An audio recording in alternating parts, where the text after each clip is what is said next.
Okay, ready? I was just wanted to... Ladies and gentlemen, Lawrence! Hi, I just wanted to say hello to everyone, and I just wanted to let you guys know that I'm really nervous. Okay, so thanks, Ray, for telling everyone to clap when seem to be doing something mystical. Right, so just figured why not use the stage. First trick I'm going to do is probably one of my favourite sort of tricks, and it involves a tissue. Okay, so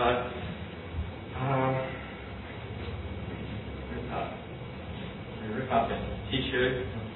I know this is probably seeming all pretty sort of rudimentary to you guys, but you know, it's I don't know, pretty sort of. I'm pretty stoked about that, right?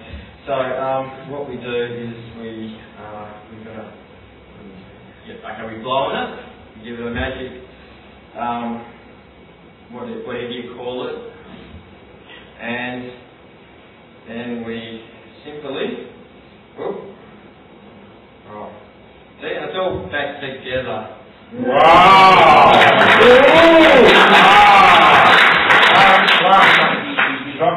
Yeah. That was the picture prepared earlier. That's it. Do I get kicked out now or later? No, we want to see it start up all three first. We'll imagine been on that. We're seeing that with like I'm in such a great audience of esteemed magicians. Can we all give us a bit of a hand, and maybe if we would still say BAM together. Bam together. Bam! Got to be loud as that, fellas? Bam! That's it. Now let's see if it worked.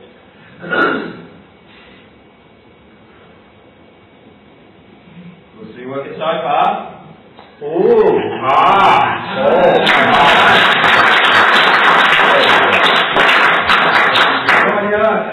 Still a bit rudimentary. Yeah. And that's a good man. Now, it's not a big thing. I guess you guys probably, said these tricks millions and millions of times. So this is one of my favourites. So don't... the tangled rope one. The old... tangled rope trick. The old hammer and patch that falls over by itself trick. That no one saw the rabbit in there. Use the disappearing knot on the tangled rope trick. Oh, there we go. All fixed up. Okay. It's not This trick involves a little bit of a story, okay, and basically, as you all know, like, you make up a story, saying about how last week I went to China and India and all those tricks. So I'm not going to make up too much of a story. I might even try and make it a bit believable. Basically, the story is an unbelievable story. It's one that become my wife. But basically, this trick, I saw when I was at school once, and I remember that we had a teacher and he said, boys and girls, there is one rule of geometry which always holds true, and of course that is things that are equal can never be unequal, and conversely things that are unequal can never be equal. And so everyone was pretty happy because we're all there, just staring out into nowhere. Anyway, that's pretty much it. Anyway, one guy put up his hand and he said, "Sir, I believe this is not the case." And my teacher thought, "Oh, gee, here we go. And he said, "Well, let me illustrate my point. I've got three ropes here. I've got a little rope, a middle rope, or medium rope, and a large rope. Now, if I hold the ropes thusly," says the character at school, "you'll see that the ends are equal, and we all agree with that. Then, if I fold them like this, not only are three of the ends equal, all of the ends are equal." And anyway, of course,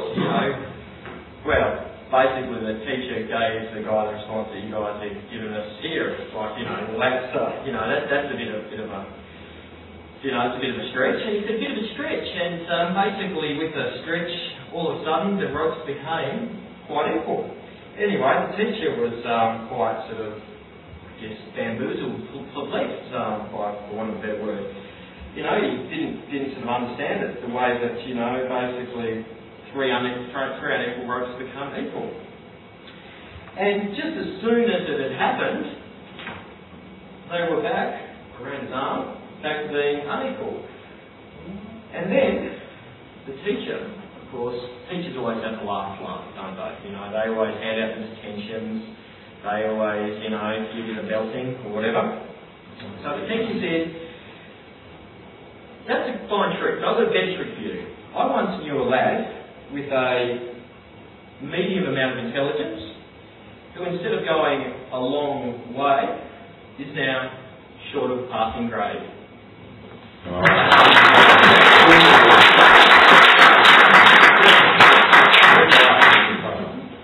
All that needs is a slight, and that would be a great reason. Someone say a slice? There you go. Okay. Well, basically that's two of the tricks done. So I've struggled through one, made a butchery of another. So I can show that I can, I guess, recover on my feet. Done a classic. And the final one I'm going to do is hopefully try and impress you with a little bit of sleight of hand, however it's pronounced. Okay, so little apple type things. Okay, so you've got to watch really carefully. Okay, 1, 2.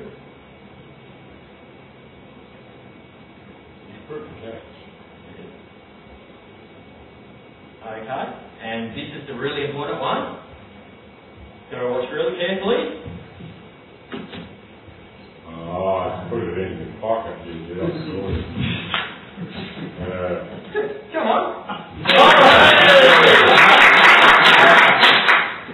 Now, there was some sort of about a pocket.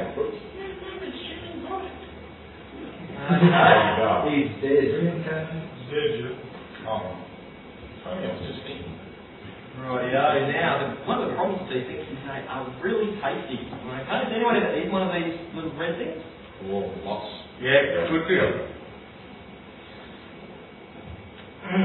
Good, full of red goodness, and feel it going down. No, wait, one's last. Oh my goodness.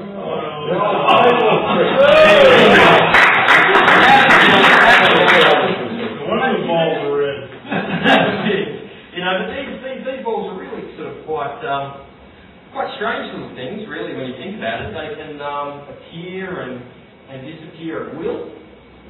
Of course, it's pure skill. But now, I want you to all watch really closely. You've got to watch really, really closely, because what happens is the ball actually comes down to my sleeve to the arm.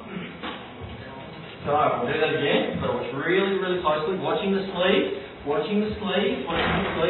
down the arm,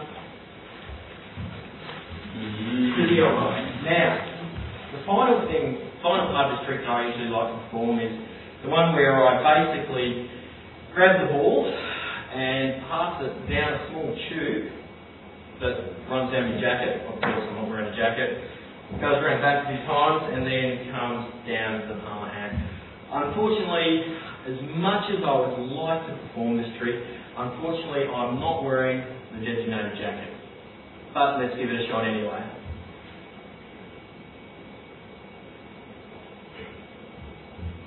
Oh.